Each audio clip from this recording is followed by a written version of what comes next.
Good afternoon. We'd like to welcome you to our discussions in 1 Corinthians. Last week we finished 1 Corinthians chapter 7. We've been in that discussion for several weeks. And we're moving on in terms of the chapters, but Paul continues to have a number of issues to discuss with the Corinthian brethren. We're going to start this week by reading chapter 8, and Brother Sonny Leong is going to be the one who will deliver that reading to us. Sonny, would you go ahead and begin? Sure. Now concerning things offered to idols, we know that we all have knowledge. Knowledge puffs up, but love edifies. And if anyone thinks that he knows anything, he knows nothing yet as he ought to know. But if anyone loves God, this one is known by him. Therefore concerning the eating of things offered to idols, we know that an idol is nothing in the world, and there is no other God but one. For even if there are so-called gods, whether in heaven or on earth, as there are many gods and many lords, yet for us there is one God, the Father of whom are all things, and we for him, and one Lord Jesus Christ, through whom are all things, and through whom we live. However, there is not in everyone that knowledge, for some, with consciousness of the idol, until now eat it as a thing offered to an idol, and their conscience, being weak, is defiled. But food does not commend us to God, for neither if we eat are we the better, nor if we do not eat are we the worse. But beware lest somehow this liberty of yours become a stumbling block to those who are weak. For if anyone sees you who have knowledge eating in an idol's temple, will not the conscience of him who is weak be emboldened to eat those things offered to idols? And because of your knowledge shall the weak brother perish, for whom Christ died. But when you thus sin against the brethren, and wound their weak conscience, you sin against Christ. Therefore, if food makes my brother stumble, I will never eat meat, lest I make my brother stumble. Well, thank you very much, Brother Sonny. This is an interesting chapter for so many reasons. It has so many components to it. It has so many areas in it that people have tried to take in their own either intentional wresting of the scriptures or perhaps an ignorant misinterpretation, have gone to extremes on a variety of paths. What we'd like to look at as we begin, however, are the issues that were being discussed and addressed by Paul at that particular point, and then we'll look at how this also relates to us in the 21st century today, in the church today, and some of the misconceptions about this, and of course some of the ways that it is being used or attempted to be used by a number of different groups. Here, of course, what we have Paul discussing, of course, is the Corinthians and their knowledge, so to speak, of what we might call the falsity of the entire system of idolatry.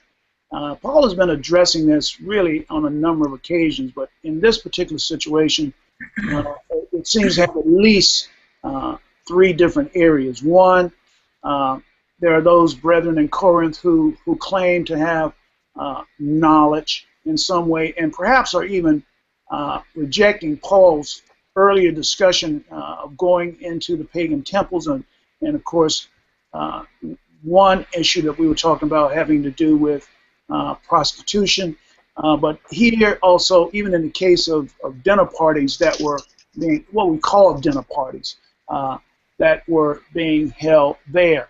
And it seems that they had written Paul regarding these things, and they're trying to defend their right to go to the temple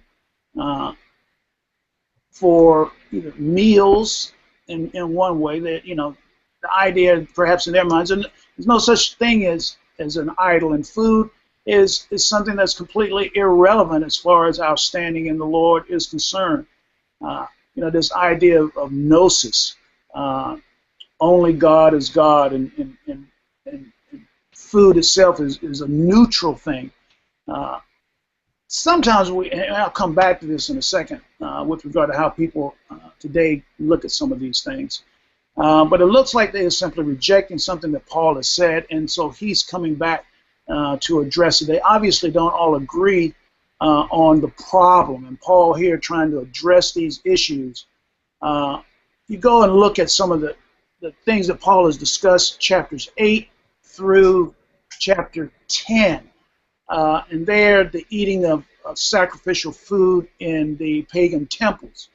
Some of that food, of course, was being sold in the marketplace. The question, of course, is can they eat these foods that have either been sold in the marketplace? Can they go into these areas where these foods are being served and they can eat? Can they have anything to do with it at all?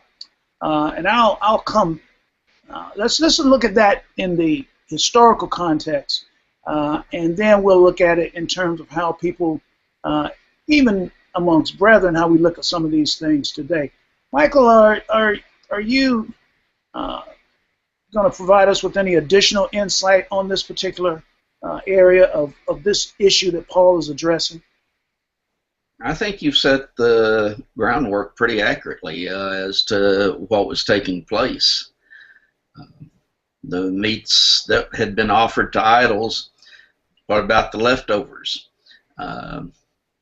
They were either taken home for private meals or sold in markets, and so that's the basis of this discussion. Well, I think that was part of it. That was a part of it that I had missed, but I'm glad you brought it up about taking them home and eating them for dinner, for meals at home. But also, there was the opportunity to eat in the temples, and they were partaking in that activity as well, and feeling that they're Christians. There's nothing wrong with that.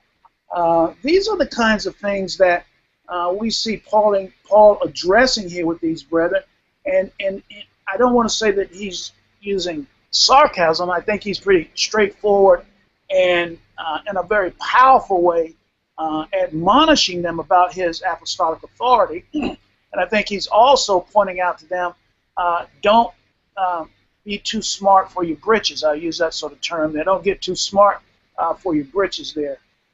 And this is exactly the kind of attitude that we have been seeing in Corinth from the onset. They seem to have put themselves on a pedestal, perhaps as a result of their spiritual gifts. But something there is needing to be explained to them. And Paul, as we said, this goes not just in chapter 8. This is in chapter 9 and chapter 10. The idea of the weak on one hand. They're saying that eating food that has been sacrificed to idols, the leftovers, this is a problem for them, this marketplace food. Paul here addresses it. He begins by addressing those who consider themselves strong. He talks about stumbling blocks and the things that we don't want to do to be stumbling blocks to others. But he also encourages the weak brethren to take a little bit a broader view, look in chapter 9 for some of that.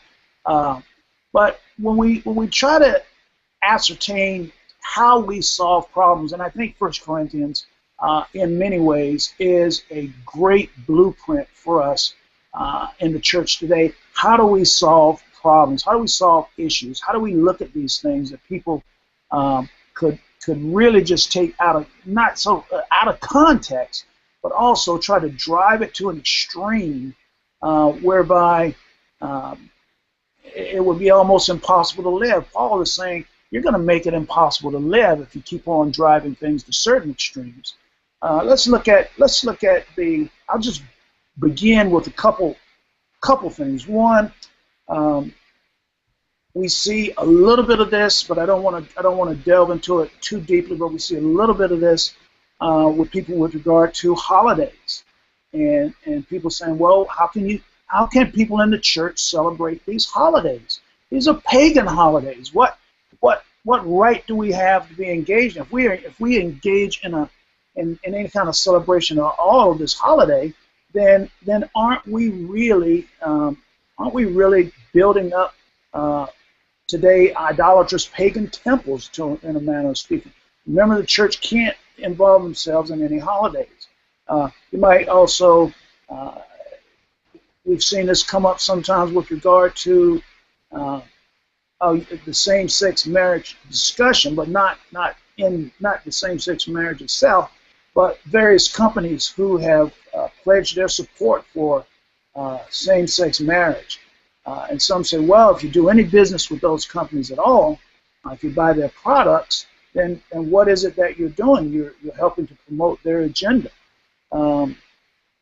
Let's open that up a little bit. Lee, I'll start with you and ask, what are your thoughts on some of these? I'm looking at two different areas, but you can pick one and lead us down that path. Okay. You mean as far as the holidays or the support for? Yes, either one. We'll start with the holidays. Yeah, I mean it's really, those are fair questions that really Christians need to ask.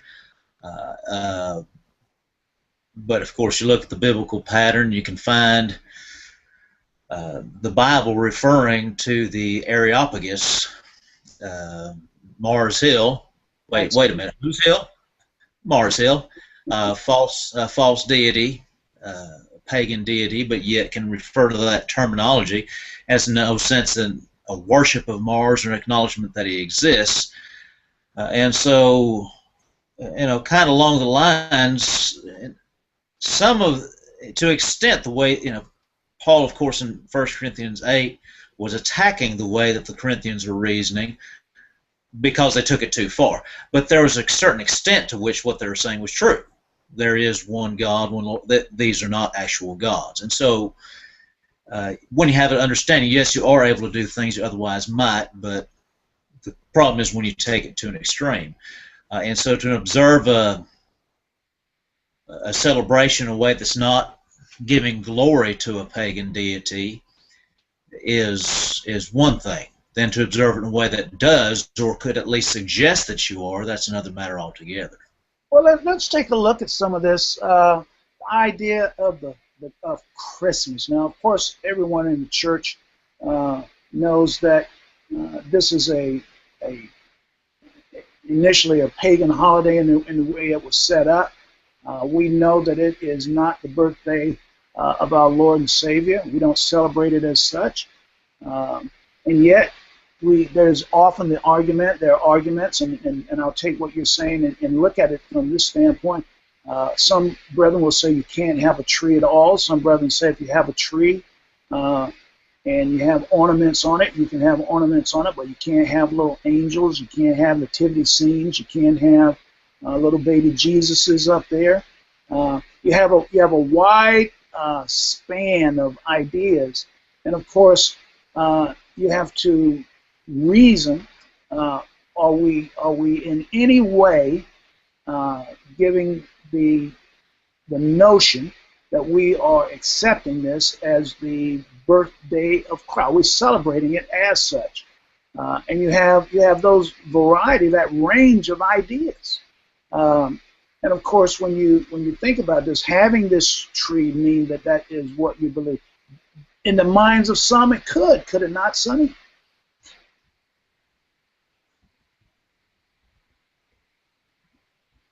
Sonny might be away for a moment. Sorry, Michael? no, sorry, Oh. I muted my mic.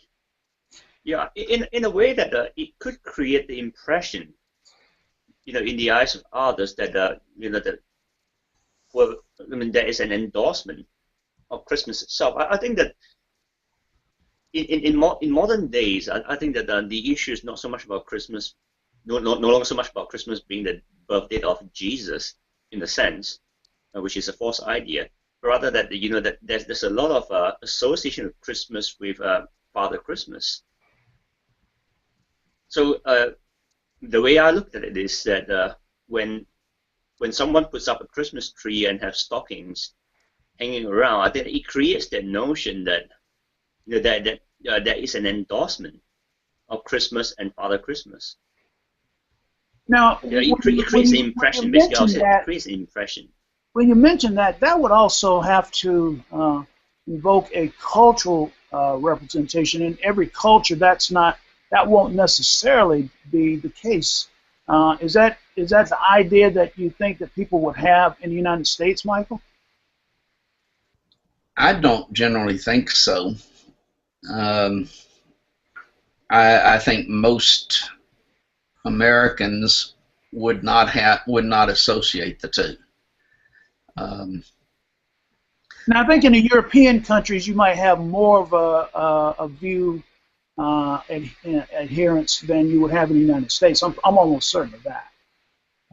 Father Christmas, do you mean Santa? Is that the same as Santa Claus, I Well, guess? it's not a precursor to Santa Claus.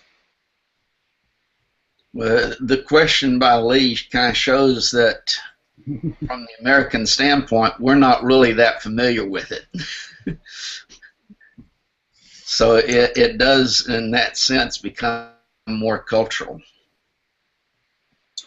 Okay, let's. And the idea of there were some congregations east of us across the bay that went so far as to have trees in the building and decorated with all sorts of ornaments that gave every representation of the idea of the birth of Christ that you can imagine.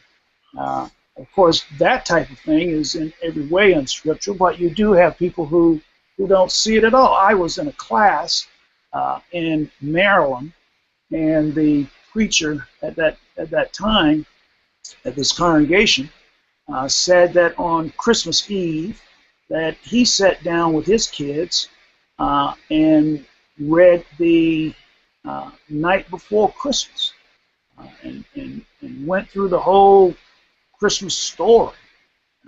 And I said, well, don't you think that might give your kids the wrong impression? He says, oh, no, not at all, not at all. I said, well, I disagree. I think when you're putting something like that so close to this particular time of year, that you're indeed giving them the idea, and the whole little town of Bethlehem and all this information that he was imparting to his kids. In the congregation, we had a very stern conversation with the elders after we went to the Sunday worship service, where if you had just walked in as a visitor, you would have had no idea that this was really a Church of Christ. Every song was a Christmas song, a Christmas carol. And this was such a disappointment because we had been to this congregation many times before this new preacher had come in from Texas. I can't remember his name right now, but that was the way that he had sort of pushed, and they were singing, "Joy to the World" and all of "Little Town of Bethlehem." All of these songs that if you go get a book of Christmas carols, that's what they were singing. We had they do the same thing in May or June, sometime. I doubt it. Eventually, this fellow was released or allowed to let go or resign or whatever. He followed that up, I believe, not long afterward with a bulletin article I think must have shocked the elders into some sense of reality about giving it up for Lent. And talking about the Christians should start celebrating Lent. And I think they finally got a clue that they had hired the wrong guy. So they didn't realize that at Christmas? Well, that really bothered them, but Christmas was just fine, huh? Well, I don't know. I don't know that Christmas didn't bother them, but I think that it caught them by surprise. But it was when the Lent thing came around, that a month or so afterward that he was released. That may have started the wheels to turn. They just finally had enough, is what it was. They may have finally had enough and saw that situation wasn't going to get better. But you have brethren who find absolutely nothing wrong with the idea that that time of year is, in fact, the time to celebrate the birth of Christ. My daughter has spoken with many of her friends, former students from Freed Hardeman, and that's exactly what they think. But let's go on a little bit more in the discussion here, and we'll come back around. Were you going to say something? Yes, there's in a lot of those things that we see, whether you're talking about Easter and the Easter egg hunts, from a non-religious standpoint, especially, but those things that they represented at one time have basically lost the meaning in today. They don't mean the same thing to us as they originally meant. Well, again, Michael, I would say that that's probably cultural. I think that in the United States, we are a lot more disconnected from the origins of many of those things. I know that in England, Brother Sisman often goes back to the source of those points, those issues, and the brethren there, at least when I'm in Cambridge, they sort of have an appreciation for that. You know, going back and seeing the pagan sources of many of these things. But the point that I was going to bring up was every day of our week, Sunday, Monday, Tuesday, every one deals with a pagan god. Yes. Oh, okay. I see. Yes. Yet we don't associate the paganism with that day any longer. You mean we still say Sunday, Monday, Tuesday, Wednesday? Yeah, we do, but we have nothing from that background in connection with the saying of those names or those days of the week. And just as we can today in our society, at least, maybe it would be different in another society, if those things have lost that significance, there would be nothing wrong with using those things in relationship to the celebrations that we have. Well, again, it's something that when we look at how, well, Paul first, he sort of addresses this a little bit, 1 Corinthians chapter 5, where he speaks of the things that people are doing in the world, and he says you can't be completely disconnected from these people. Now, if these people are brethren, that's a completely different situation. But he says, you know, you're going to have to engage fornicators, adulterers, etc., because you have to take them the gospel. You have to convert them, which later he discusses, of course, in 1 Corinthians chapter 6, where he says, "And such were some of you, but you are washed, you're sanctified." And so we see that unless we are in the world in a manner of speaking, not being worldly, not taking on the attributes, characteristics of worldly people, and not celebrating in the way that some people had celebrated before, looking at these things, I think that if you're going to have a tree in your home and you have angels and little baby Jesuses up there, then you need to be corrected. But I think that you do have people who actually don't see any difference in that at all. And so I think that's one of the things when we talk about holidays. When we talk about other things that, for instance, the idea that Paul was discussing with regard to having anything to do at all with these pagan meats, to take them to your home, to eat them there. You know, as I was doing a little bit of reading on that, it said that these areas where you had to sacrifice and practically a butchery there, almost a carvery, and there were tables that were set. There was almost like the circumstances that you have today as a restaurant. It was almost like a restaurant setting there in some of the places where people, after they bought or purchased their meats, would go and sit down and eat. So you have all of that being discussed by Paul, and when we look at today, people say, well, how can you go to let's look at two sides of this. One, you have the Chick-fil-A, or what was the other one? I'll come back to that. But you have the Chick-fil-A, and then you have companies that say, well, we support Proposition 8, or we're against Proposition 8, and our support for that. You might need to explain what Proposition 8 is. Well, of course, in California, there was the vote, Proposition 8, defining marriage as being between a man and a woman. California voted twice on propositions like this. One a few years earlier, which passed, the people of California defined marriage as between a man and a woman, Proposition 8, a more recent one, also passed, but a federal judge overruled it. And you had a lot of companies that were giving money to the argument against the proposition. And of course, when you think about those companies, could you ever buy any products from any of those? Could you ever buy, not just buy, could you even use products by companies that support same-sex marriage? Can you work for those companies as well? Can you work for those companies? And we will, of course, maybe touch on, we get a chance to maybe touch on Kim Davis. But this is a question in the world today. We either have to have an answer that is all yes, all no, or somewhere in between. Now, and this is the way people are trying to look at it.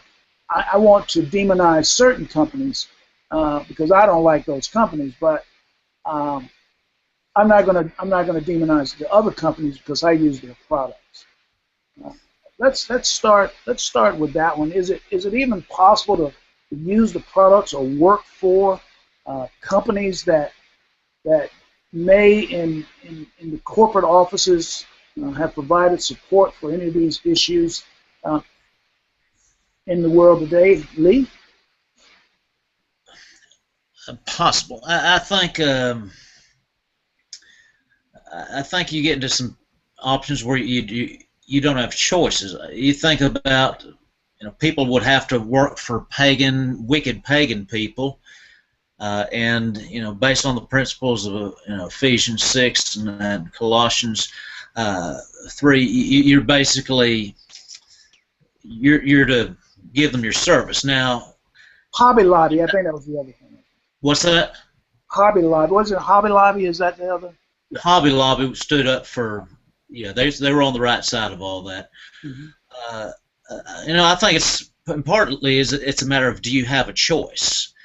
For example, in an area where I lived, or near where I lived, in Batesville, Arkansas, it was dry, but there was a group that came in and was able to somehow get a little place built that was primarily a restaurant but served alcohol. Now, in some places, you go to a place that's as long as you're not talking about a bar, but a restaurant and it serves alcohol, well, that's what you got. That's what you have. But really, to go to that place, to me, was really not what a Christian needed to be doing, because they represented the whole. They were what the drinking culture was in that community, and so to go to that would have been inappropriate. And likewise, for some services, you have a lot of options. I personally have chosen not to use certain companies because of their stance against homosexuality, and I've made some slight sacrifices to do so. Things that I enjoyed and liked using. But some things you just don't have a choice. Well, let me stop you right there. How do you make that determination? And let me give you an example, so that it doesn't have to be a personal example that you provide. Let's say that a person says, "Well, I don't want to support any companies that have provided any support for same-sex marriage," and a lot of people you'll see on the internet where there was a conversation between the CEO, I believe the CEO, Howard Kurtz, I believe that's his name, at Starbucks, and he said, "Well, I'm not going to drink any Starbucks coffee. I'm not." Okay, why would you not drink Starbucks? If you don't like the coffee, that's one thing. If you don't like coffee at all, that's another thing. But why Starbucks? Well, he's in support of homosexual marriage, and I just don't agree with that. Okay, fair enough. But what other companies that are in support of homosexual marriage are you also not going to support? Let's start with the fact that just about all the components in a cell phone are made by companies that are supportive of homosexual marriage, whether it be Qualcomm and Broadcom or Intel, and so everything that's in the computer is made by companies that support same-sex marriage, whether it's Intel, Microsoft, just about every place on the internet, eBay, Apple, Amazon. All of those companies have listed their support. You have banks, you have hospitals, you have hotels, you have all of these. But where do you draw the line on something like that, Sonny? Oh, well, I haven't got an answer for it, honestly.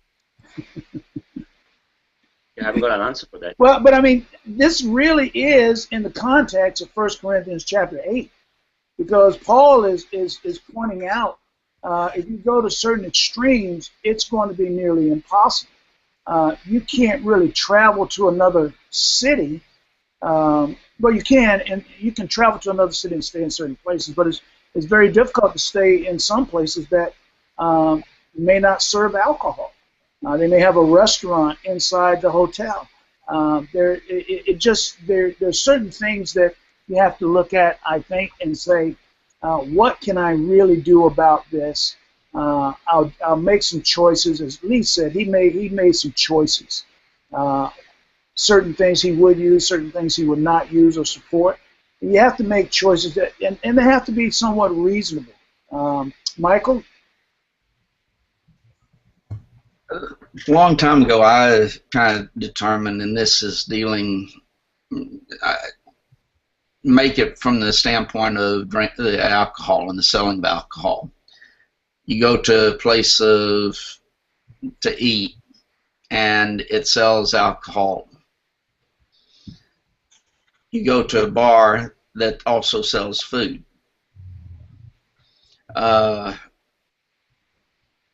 I went back to what's the purpose that you find in relationship to what they're doing.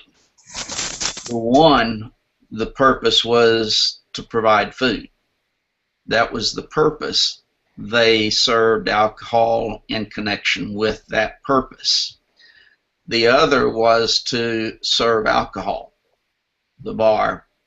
They served food as a supplement to the alcohol.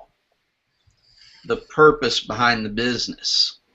That's the way in which I try to determine things. You go to a grocery store. Most grocery stores today sell alcohol, at least. They do. I don't know of any in our area here that does not. But is their purpose selling alcohol or food? What if you go into a place that is basically their whole purpose is to sell alcohol, but they have a little bit of food over here that you can buy? I would object to going to the place of business that the intent is the selling of alcohol, but I would see that there would not be a problem, at least from my thinking, if the purpose or the intent is, for example, being a grocery store and the selling of food. Well, I think there are very few places that sell food that don't sell alcohol today, whether you go to a Walmart, a Target, a Costco. I think they all... That's what I say. I think it would be almost impossible to find one nowadays. The same thing with getting gas. It's hard to find a place, if you can even, where you can get gas that doesn't sell tobacco, alcohol, lottery tickets, and things like that. Are you putting electric cars now? You can probably avoid that with an electric car. But again, the purpose of those places would be that of selling gas. They also do the other.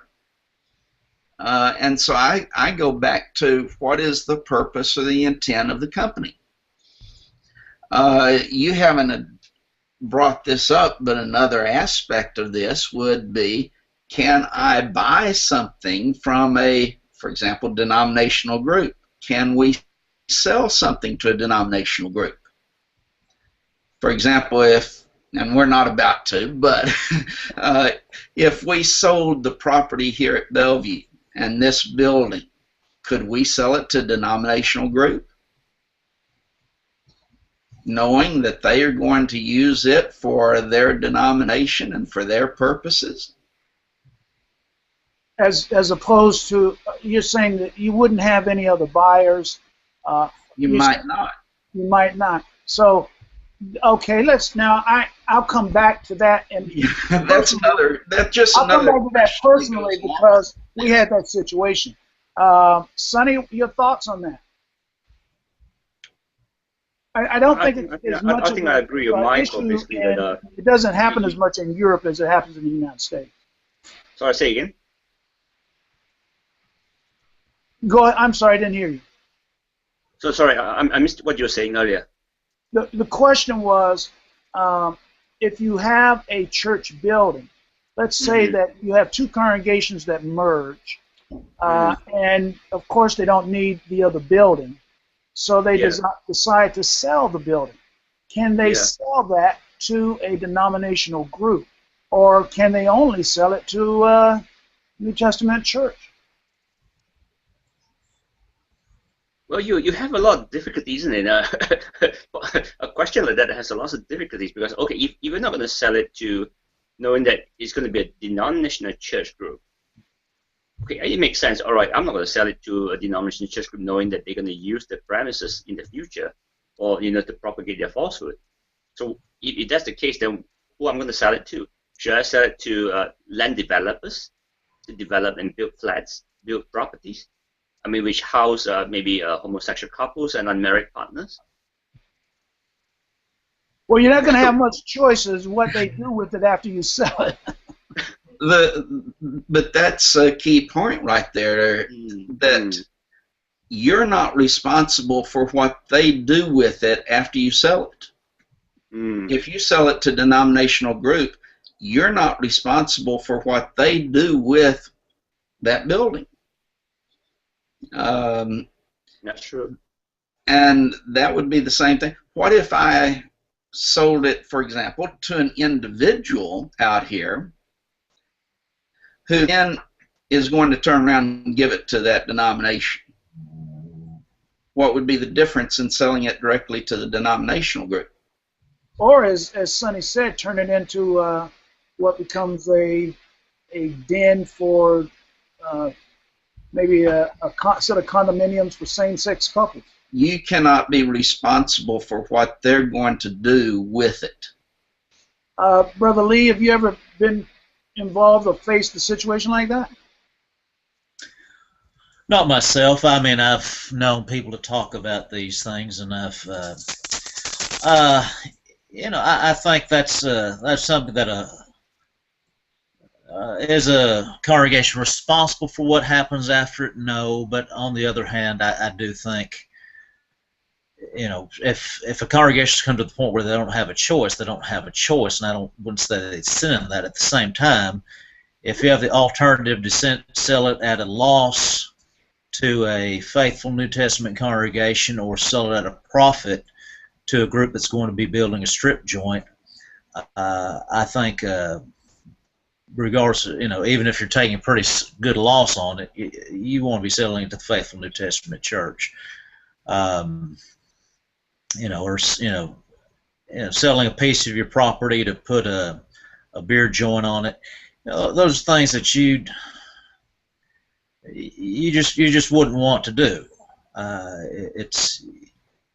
You try to avoid those things if you could, but then again, sometimes you don't have any choice in the matter.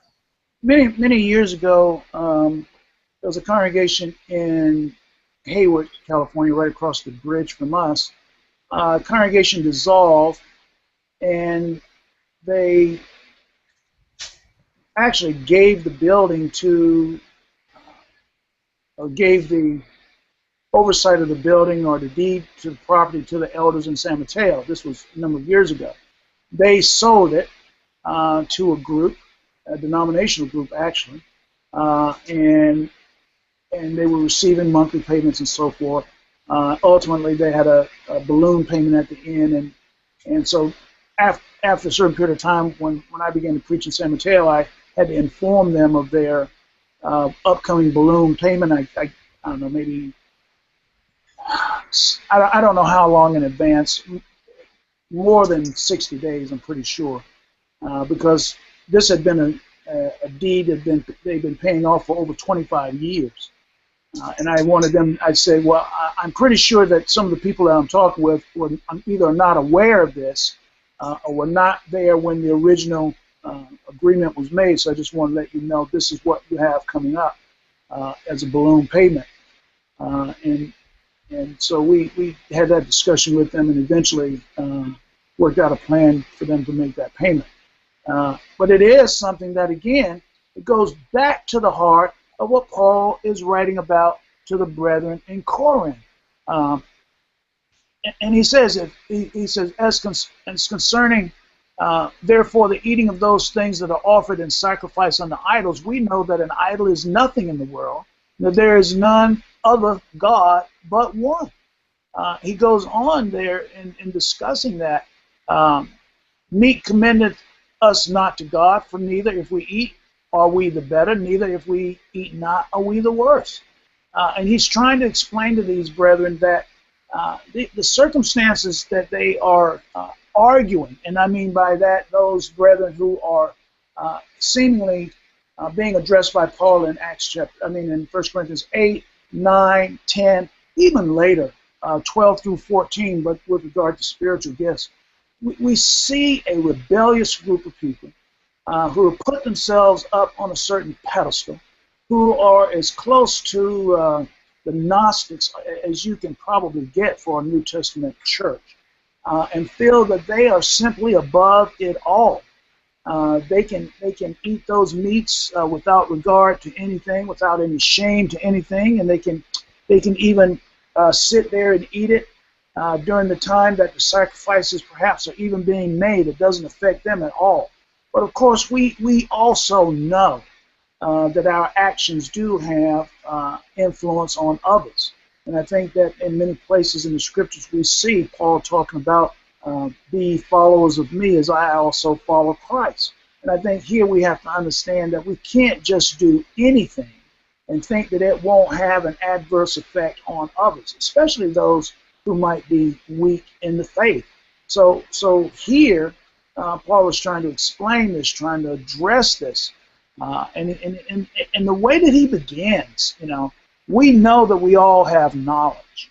I think he's addressing the snarky attitude that you find in Corinth at the time, and we see this when he follows that up with, what does knowledge do when that is your basis, when that is really your philosophy, your inherent knowledge?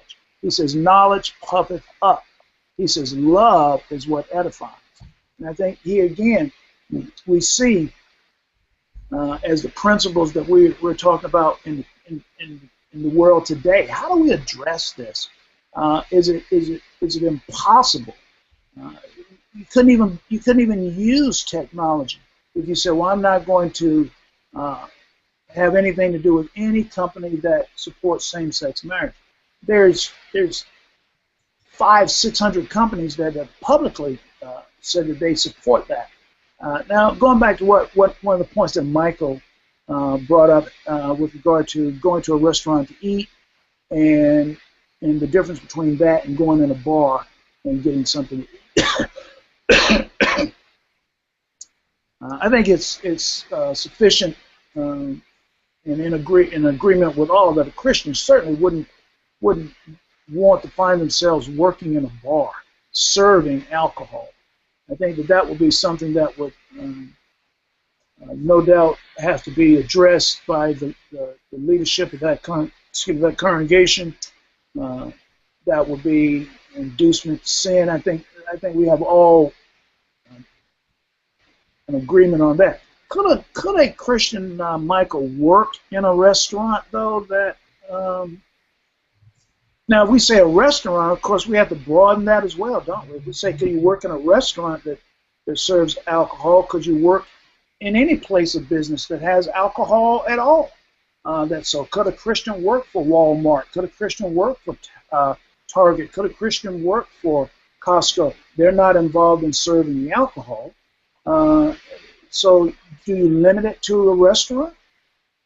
No, you don't limit it to the restaurant, but to me, I would place the same judgment on it in relationship to the intent of the business. Just like you said, it would be wrong for a Christian to work in a bar. Why? Because the intent of a bar is the selling of alcohol. The purpose of a place of eating, even though it sells alcohol, is still the food. And so, again, I would approach it from that standpoint. Let me mention a situation that actually happened in this area. You had a convenience store in the town that sold alcohol. The owner of it was a Christian. Now then, the problem that, for example, I would have with that is that the owner of it had a choice as to whether he sold alcohol or not. He chose to sell alcohol.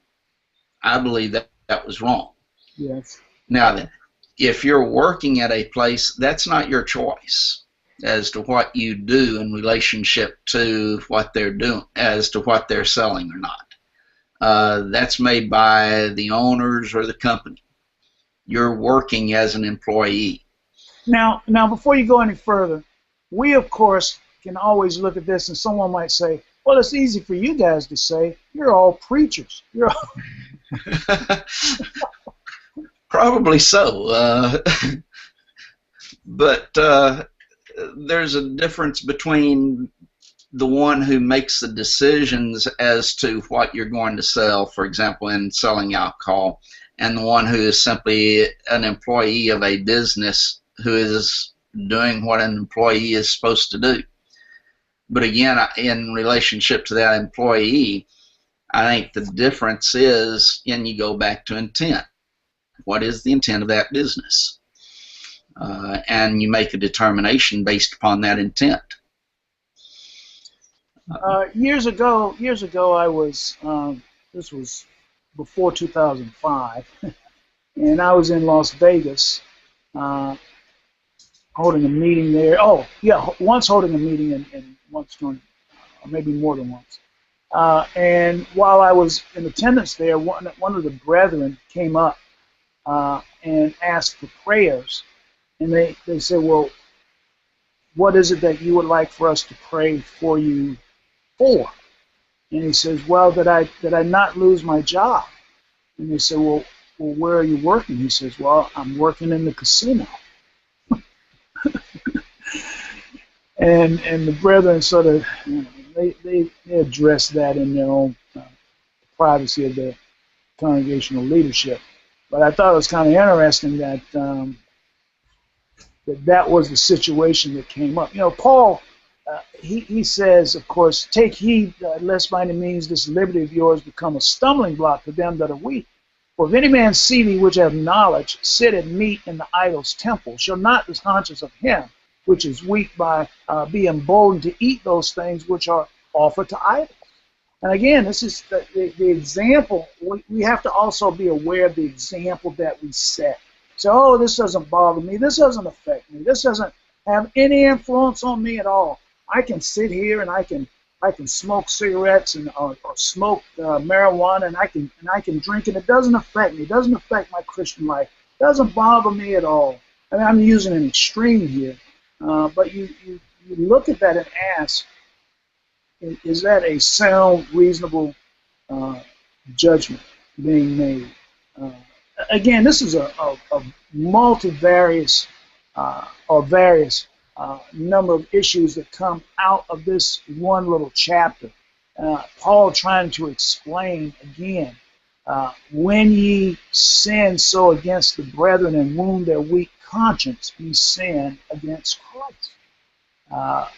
Wherefore, if meat make my brother to offend, I will eat no flesh while the world standeth, lest I make my brother to offend. Now, here's a situation, and we have in the time that we have remaining, where someone could say that just about anything offends them. Is that not possible? Lee? Well, sure. That's you've seen people who try to kind of impose their conscience on the whole church, which you wonder, really, is this really something that is even affecting their conscience all that much? It just seems their little way of being a Diotrephes at times. But yeah, at the same time, there are ways we should be considered. I don't want to get off from what you're asking, but kind of mentioning, kind of alluding back what Michael was talking about. You think about a member of the church, maybe a deacon, who gets a job working at Chili's as waiting tables, and is going about bringing drinks to people. Or, they might tell their wait staff that they're to ask every table if they want a margarita. And so then this brother who is a deacon, supposed to be a Christian, is going up to tables saying, would you like a margarita? And kind of encouraging and pushing them to drink this. And then, maybe some young people see that deacon going and bringing people all these alcoholic drinks to them. That seems to be along the lines of making my brother to offend, even though you might not be talking about a place whose primary function is to serve alcohol, but it can be a significant part of the function, at least for the wait staff. And for something like that, I'd say it's different from somebody who's the cook in the back and the one who is the one waiting tables and bringing out those drinks to people. Well, that would be true. I want to bring this up, and again, we have just a few minutes left. In this particular area, if I recall, Michael, I could be incorrect, but I thought that some of these verses were also used by people with regard to eating in the building. Some have, in trying to make the arguments against those who are opposed to eating in the building. Well, you can't make your conscience and that which would that you feel would be wrong, you can't bind that upon us. And then some would use it like Lee was talking about. That offends me, so you shouldn't do it, and try to make. Well, we've heard those arguments in such a wide range of circumstances, where a person will say that it says it right there in the scriptures that if what you're doing offends me, you shouldn't do it. Yeah, and that's really not what it's saying. Orphan homes, the whole orphan home argument. That's what they'd use. They'd use Romans 14 and this and say, well, you shouldn't have been supporting orphan homes from the church treasury because that bothers us, and you've offended our conscience by that. Even if you didn't think it was wrong, for our sakes, you should not have supported orphan homes from the church treasury. And really, really every facet of antiism has been tried to be supported by that argument. But then you go to the opposite extreme. I've also heard those and talking about instrumental music, basically using the same type of arguments, when obviously mechanical instruments and music in worship is very aptly a sinful situation. Some would say, taking our position, well, y'all shouldn't use it because it offends us. Well, hogwash. They shouldn't use it because it's sinful. But we do have some who use that argument trying to... It kind of dilutes the actual argument, doesn't it? What? So it kind of dilutes the actual argument, doesn't it? If you're just That's saying... what it does. Yeah. Offends our conscience. That's exactly what it does. So one of the things that we have been able to see this afternoon and in the UK, of course, this evening, is that 1 Corinthians chapter 8 is one, of course, has its own historical narrative, and Paul there addressing for these brethren, this situation. We're going to continue to talk about, we're going to come back to this a little bit next week. We're going to move into chapter 9. We will come back to this a little bit, maybe as a lead in. Chapter 9, of course, is where we see that Paul is in a discussion that eventually comes around to, I guess you just have to say something having to do with payment for services rendered. whether or not he had the responsibility there that allowed him to receive any payment for his work. We'll talk about that a little bit. This is one of the areas that sometimes preachers are afraid to venture into, and sometimes congregations get a little edgy when they venture into it, but I think it's one that preachers have to preach on. I think congregations have to understand the responsibility of those who preach and their families. I think it's one that we'll take a look at. It's not the only thing, of course, in 1 Corinthians chapter 9. There's a lot more in it, and we'll talk about that. But we'll begin. When Paul asked that question, am I an apostle? Am I not free? Have I not seen Jesus Christ our Lord? Are not ye my work in the Lord? If I be an apostle unto others, yet doubtless I am to you, for the seal of mine apostleship are ye in the Lord. Mine answer to them that do examine me is this. And then he goes on with his discussion. We're going to look at that next week.